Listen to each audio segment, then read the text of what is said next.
decades happen, and it feels that way very much, as though we're in one of those moments, an inflection point in global history. Can you help us understand, as a longtime advocate for the concept of the Asian century? Indeed, you carry the Lee Kuan Yew name very proudly, as your school does, who advocated this early on and showed the way with the Singaporean miracle and leading the way with the East Asian miracle initially. Does that still make sense as the global paradigm in light of the global crises that we see? How do you think about this? Okay. Well, first, thank you for having me. It's such a pleasure to be here, to get to speak to such an audience. I know that this conference is about sustainability, and more important for all of you in the audience is about what we need to know to make decisions. So you're not here for some academic discourse on global order. You want to know what about it helps me make a decision about the things that I have to do. So in your question, Vijay, about Asia and where it sits now, you know, Asia has had this amazing, unexpected run. If you go back just a century, you know, poverty in Asia was 50% of the population. Today it's 1/16. Today Asia is 7 times the economy that it used to be just 1 generation ago. Per capita income is 5 times higher. India, together with a number of other countries, has led the charge on this. So your question about whether this Asian trajectory will continue into an Asian century hinges on our views of whether this momentum will continue. Because remember, this momentum had always been questioned. Good morning, everyone, and thank you for having me. It's truly a pleasure to speak in front of such a distinguished audience. I don't think that this summit and its central theme could come at a more important time. With everything that we've learned in the last few weeks, it is clear that in this century, access to energy is the only thing that's going to define resilience. Today, resilience is no longer a concept that is confined to classrooms or simulated in war rooms. It is a reality of what the world faces today. We've all seen how a conflict in one region can disrupt supply chains across continents. We've all seen how shocks in energy markets can ripple through economies overnight. And in that world, the question for every economy today is not how fast you can grow, but how well can you withstand disruptions. And nowhere is that question more relevant or more consequential than in India. India today is a nation that is defined by aspiration. You see it everywhere. In young people stepping into a new economy, in farmers adapting to new realities, in entrepreneurs building with confidence. There is a deep collective belief that the future will be better than both the past and the present. But aspiration, my friends, by itself, unfortunately, does not build nations. It needs a foundation. And India's answer to all of its foundational challenges is energy and only energy. Water security needs energy for desalination, water treatment, water distribution. Food security needs energy for fertilizers, irrigation, logistics. Digital leadership needs energy for data centers, AI, compute infrastructure. So if resilience is the goal, then abundant, reliable, and affordable energy is the foundation. Let's put the scale of India's challenge into perspective. On a per capita basis, India's consumption is about 1/3 of the world average and 1/5 of China's. So if India is to become a developed country by 2047, we are not talking about incremental growth.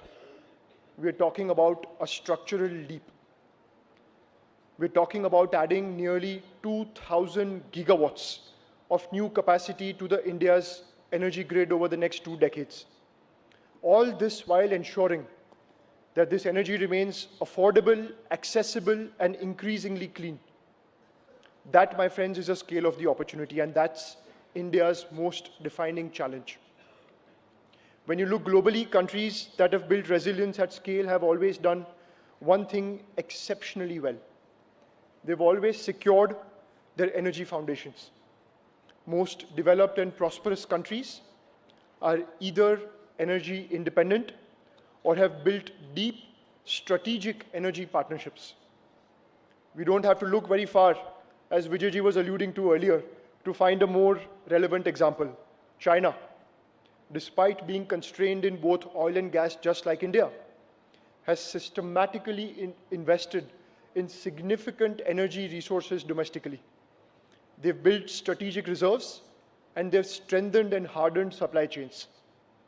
Yes, of course, it remains dependent on global energy flows, but the level of resilience it has built over the last 2 decades is very remarkable.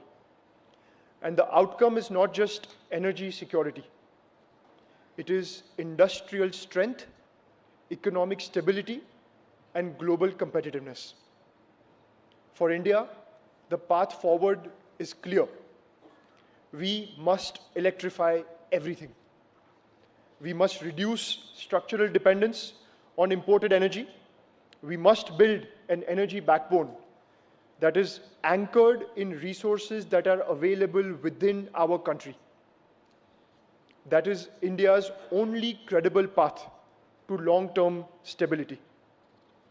But of course, electrification at scale demands one thing above everything else, and that is a massive growth in electricity supply. And this is where we must be pragmatic. Renewables will and must scale rapidly. Storage technologies will continue to evolve, but there are real constraints, particularly both around land and intermittency. Which means that to truly close this gap, India must adopt a portfolio approach. We must leverage fully every single energy source available to us. Renewables, yes. Hydro, yes. But also efficient thermal and nuclear. Because without firm, scalable baseload power, the math simply does not work. This is not optional for India, it is inevitable. It would be very incomplete to not recognize the role that the government and the country's leadership has played in enabling this journey. Over the last decade or more, India's leadership has played an exceptional role in cutting red tape, getting rid of unnecessary and outdated regulations, revitalizing public undertakings, and encouraging private enterprises. Countless macro and micro policy initiatives by the government have resulted in an environment where businesses can grow, flourish, and prosper. India has seen a clear, consistent, and increasingly execution-oriented policy stance. From accelerating infrastructure deployment, expanding renewable capacity, strengthening transmission networks, and enabling long-term investments, there has been both clarity of intent and continuity of action. And that continuity is the most critical enabler for resilience. Coming to the role of industry and specifically the Adani Group, at our core, we see ourselves not only as infrastructure operators, but as fundamental builders of India's energy backbone over the next several decades. Our chairman, Mr. Gautam Adani, has committed over $100 billion towards energy transition, one of the largest private sector commitments globally. But more importantly, it is not a mix of isolated investments. It is an integrated strategy. We are building one of the world's largest renewable energy portfolios, investing in large-scale energy storage, expanding transmission networks, and looking to develop green hydrogen ecosystems. Beyond energy, our presence across ports, logistics, airports, and data centers is a part of the same vision. And that vision is that resilience can never be built in silos. It can only be built through integrated ecosystems. Energy powers industry. Logistics enables trade. And digital infrastructure drives productivity. And when these systems work together, you don't just create growth. You create durable resilience. So if I were to leave you all with one thought, it would be this. The real question is not whether India will need more energy. That already is very clear. The real question is how fast can we build it? Because in the end, Resilience can never be built through intent alone. It is only built through execution, through the ability to create infrastructure at scale, at speed, and with purpose. And if India gets this right, we can deliver, if we can deliver abundant, affordable, and clean energy at the scale that is required, we will not just secure our own future. We will not just elevate 1.4 billion people. We will help stabilize the future of the global economy. Because India does not operate in isolation. What happens in India matters everywhere in every single corner of the world. That, my friends, is both our opportunity and our collective responsibility. Thank you so much. Come, have a seat. Let's dig into this. I certainly agree with your proposition that energy is the master resource. It is the enabler of all of the other things that society aspires to. And you make the point as well in the end that India is going to be an example for the world. The world is watching as the largest, fastest growing major economy, one that's capable of tremendous momentum when India gets going. But it seems to me there are three areas of potential challenges, and I want to get your perspective on this. Policy, technology, and finance, where you're our industrialist on stage. You're talking about execution, right? This is where the rubber hits the road. You're not the professor talking about grand strategy. So when you talk about execution, what is it that you see in policy, one that has been the most enabling of being able to scale as quickly as you've started to do, and as India is certainly moving rapidly in renewables? But what is the remaining biggest challenge on policy that you would like to see improved? So on the policy front, Vijayji, two things. What India has done exceptionally well over the last couple of years has been, as I said, a very significant debottlenecking of approvals. Permits, approvals, clearances. India's transformed completely at a fundamental level. If you look at renewables, India last year added 55 gigawatts of new renewable energy installations on the ground. That is the historic highest for the country ever. And that's been done because the government's been so proactive with regards to enabling the infrastructure to come up on the ground. What it has already started doing a lot of is how do you look at integration between the overall national electricity plan? How much thermal is coming in? How much renewables is coming in? When? Are the evacuation bottlenecks ready to be able to capture and evacuate that power? Is that being bottlenecked? Is the timing of the capacity addition in sync with the timing of the transmission capacity being added? There's a timing mismatch. So government has already started to streamline a lot of these things, but there is a little more streamlining that is required, which the government is already working on. So the constraint that you speak of, I believe, is just that. How do you look at systemic integration of everything coming together within the timelines that they're coming together in, so that no capacity gets stranded at the country level? So you put your finger on what the energy experts in India really see as one of the important challenges. That is the grid in India, which has some tremendous qualities, meaning you have a national grid. It's heavily invested. It's a modern grid, and one that's improving. However, is not able to keep pace with the pace of additions of clean energy. So you're seeing a lot of curtailment. And so grid investment, presumably, is one area of investment. We do see private sector investment around the world coming into transmission lines. That's one possibility. A second possibility, and I want you to refer maybe to the battery investments you're making, that gets to the technology point that I want to talk about, because one of the things that I'm a huge advocate of is energy storage on the grid. I wrote a story a couple of years ago talking about a battery revolution that's coming, and even internally at The Economist, there's a lot of skepticism. Those of you who are not in energy, you'll know, if you want to put people to sleep at a dinner party, start talking about energy. If you don't want to be invited back, start talking about energy storage for the grid.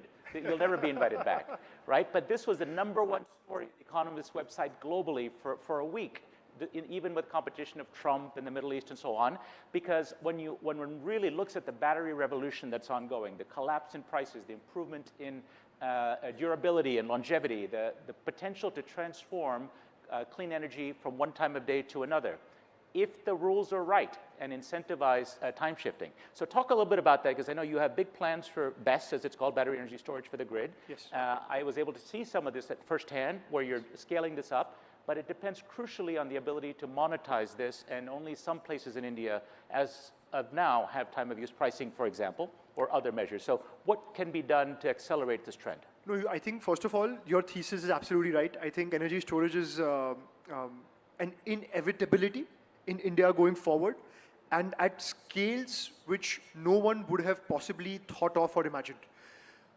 Us as a group, just us alone, we shortly, in the next couple of days, will have about 3 gigawatt hours of installed BESS capacity. That makes it one of the largest installed capacities anywhere in the world already in a single location.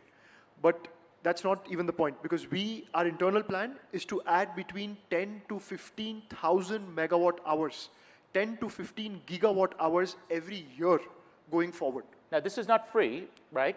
Solar prices collapse. What is the business case for doing this for you? The business case for this basically is when you have so much solar capacity being added across the country.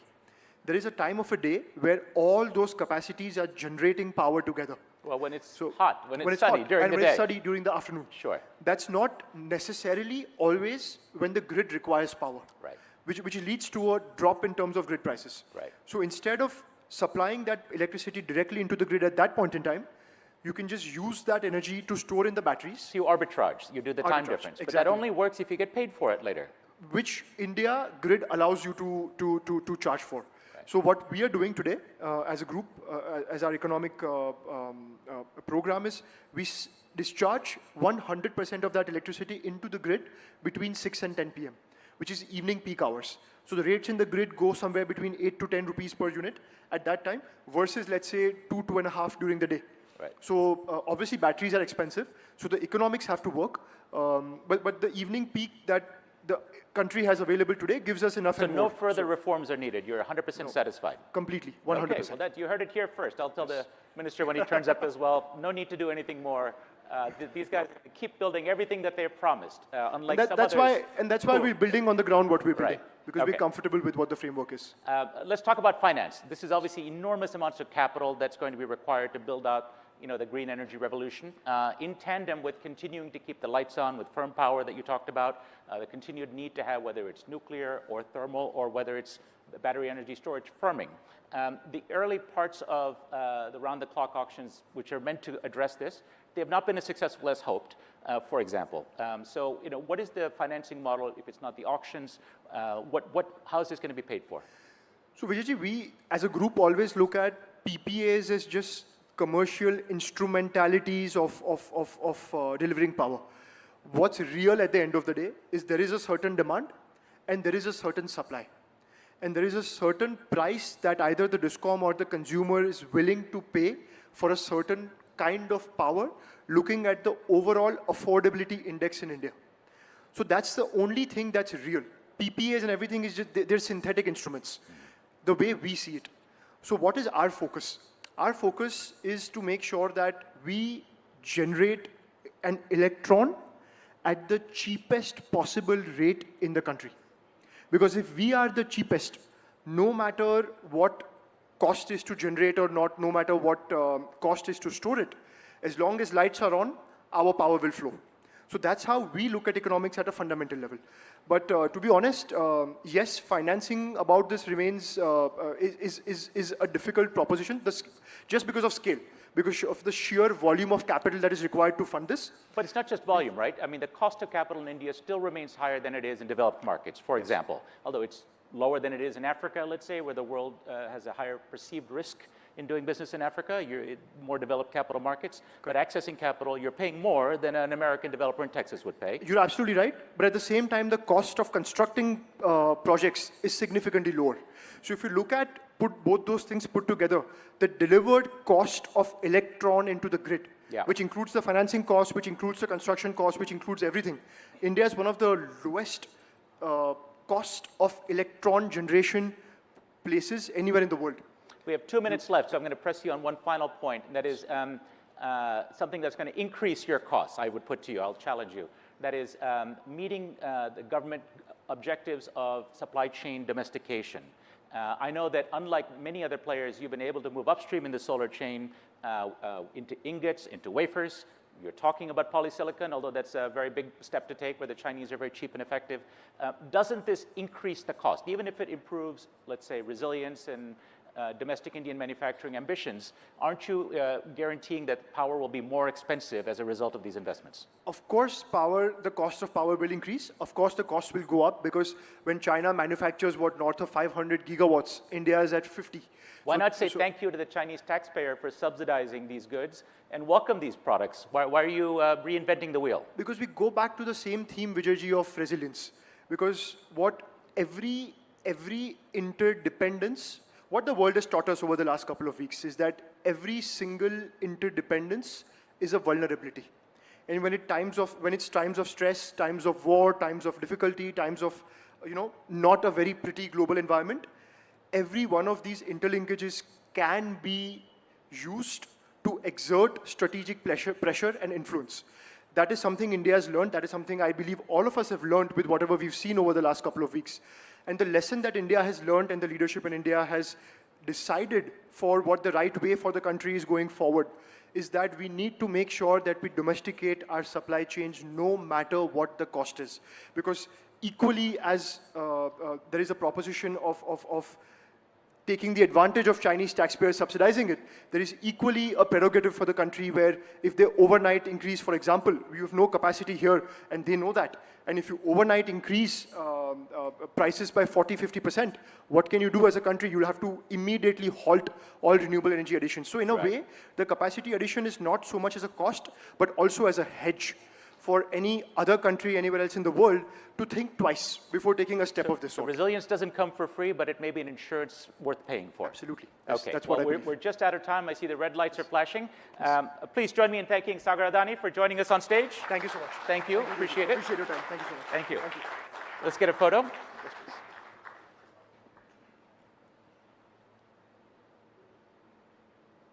Thank you so much. Great, and thank you, appreciate it. I appreciate his time, and I welcome my colleague Jonathan to the stage, who will take on the next session. Which way are you? There you are, Jonathan. Welcome. Thank you, Vijay. This is Jonathan Birdwell, who's the Global Head of Policy and Insight at Economist Enterprise. Thank you very much, Vijay. Good morning, ladies and gentlemen. Brilliant morning so far, I'd say. Really vigorous, very interesting conversations which we're going to pick up on, especially this concept of electrostate in my next session. But first, it is my great honor to be able to present to you a little bit around our new initiative, Resilient Futures. My colleague Asif mentioned that we are launching this today, and I'm so pleased to be here doing this in India. So let me set the scene. The global economy was built for a different era. For decades, our energy, food, water, infrastructure, and natural systems were shaped around extraction, efficiency, and growth. But today, that model is under strain. Climate shocks, resource pressures, rapid urbanization, and geopolitical fragmentation are converging, exposing vulnerabilities in the systems that our societies and economies depend on. According to research from a conglomerate of climate scientists, 7 of the 9 planetary boundaries, those environmental processes which our lives depend on here on Earth, have been transgressed. The consequences of that are no longer distant or theoretical. Businesses and governments are facing rising costs from disrupted supply chains, damaged infrastructure, food and water insecurity, and growing climate and resource risk. Decisive change is no longer simply an environmental choice. It's an economic necessity. If the 20th century was defined by extraction and fragmentation, the 21st century must be defined by security, resilience, and regeneration. That is the purpose of Resilient Futures. Resilient Futures is Economist Enterprise's latest global initiative designed to rethink how we secure prosperity within planetary limits. Our ambition is to move the conversation from risk to response and from awareness to action. It's about giving decision makers foresight, not hindsight, as boards and C-suite and policymakers attempt to navigate systemic uncertainty. At the heart Resilient Futures asks a simple but urgent question.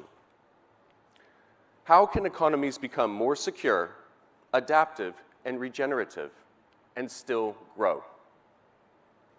Now, we're not launching just another sustainability platform. We're reframing resilience as the precondition for growth. And for those partners who are working with us in this endeavor, it's not just about access to insight. It's about visibility and participation and influence with the policymakers, business leaders, and investors shaping the next era of growth. So the initiative will focus on 3 interconnected systems: energy, resilience, and regeneration. So first, energy. We'll explore the levers needed to accelerate a clean energy economy that is secure, competitive, and sustainable. This is about more than decarbonization. It's about energy security, industrial competitiveness, and the infrastructure required to power future growth. Second, resilience and adaptation. We will assess how infrastructure, cities, and communities can be strengthened against escalating climate risks, protecting critical systems, and building adaptive capacity. That means looking at how we redesign urban environments, protect critical systems, and build the adaptive capacity needed to safeguard economies and societies. Third, regeneration. We will explore how economies can restore natural capital while unlocking the value of circular and efficient models, showing how nature-positive approaches can protect ecosystems and sustain prosperity. Now, across all 3 areas, we'll focus on the practical drivers of change. What financial levers need to be pulled? Which technologies and innovations can accelerate progress?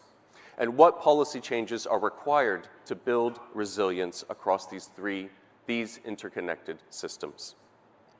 Together, these work streams, these different lenses will help leaders understand not only the risks ahead, but the pathways to a more secure, regenerative, and economically viable future. So how are we going to bring this to life? Well, we'll use the strengths that make Economist Enterprise distinctive: independent insight, trusted convening power, access to expert voices, and the ability to translate complex issues into clear, actionable narratives. First, we'll lead the global debate. At the core of the initiative will be editorially independent research and analysis designed to reveal what is changing, where risks are emerging, and where progress is possible. Second, we will create a continuous platform for engagement. Through original content, expert perspectives, and events like this here today, Resilient Futures will spotlight innovation, share practical examples, and bring credible voices into the conversation across energy, climate, infrastructure, finance, policy, and nature. And third and finally, we will turn insight into action. The initiative will bring together policymakers, business leaders, investors, and innovators around shared challenges. It will help build consensus, identify those practical pathways, and establish a blueprint for a more secure, resilient, and regenerative growth. In short, Resilient Futures will use the strengths of the Economist Group, our insight, convening power, and influence to help leaders move from understanding systemic risk to designing systems that can withstand it. That is the opportunity in front of us, not simply to respond to disruption, but to help shape a more secure, resilient, and regenerative future. So I would like to encourage you all to please visit the website. I will be around all day, and if you would like to get involved and partner with us on this mission, I would love to hear from you. So thank you very much. So we will now seamlessly move into the next session. And if I could invite up to the stage Pratik Agarwal. Thank you. Pleasure. So we've already heard the term electrostate mentioned earlier today. And I'm really delighted to be here with you, Pratik, to lead this conversation. And I'm grateful as well to Sterlite Electric for sponsoring this session. And Pratik, you wear many hats. You're the managing director of Sterlite Electric, but you're also chairman of Resonia, which is a transmission infrastructure developer, chairman of Serentica, a renewable power company. And so I think if there's anyone here that can help us sort of unpack this concept of electrostate and what's required to build it, I think it's you. But before I come to you, I just want to set the scene a little bit, because India's energy debate, as elsewhere, has really been defined around decarbonization. And I think it's very obvious and apparent to all of us that there's an even more immediate and compelling reason for the energy transition, right, and building this electrostate and electrifying. If India's energy security remains dependent on imported oil and gas from some of the most volatile regions in the world, priced in dollars, subject to exactly the type of geopolitical disruption we're currently seeing, then the economic and nation-building ambitions of India seem to be under threat, right? Now, India, as has already been said, has made incredible, remarkable progress on energy access and renewable generation. But the term electrostate seems to imply a bigger ambition,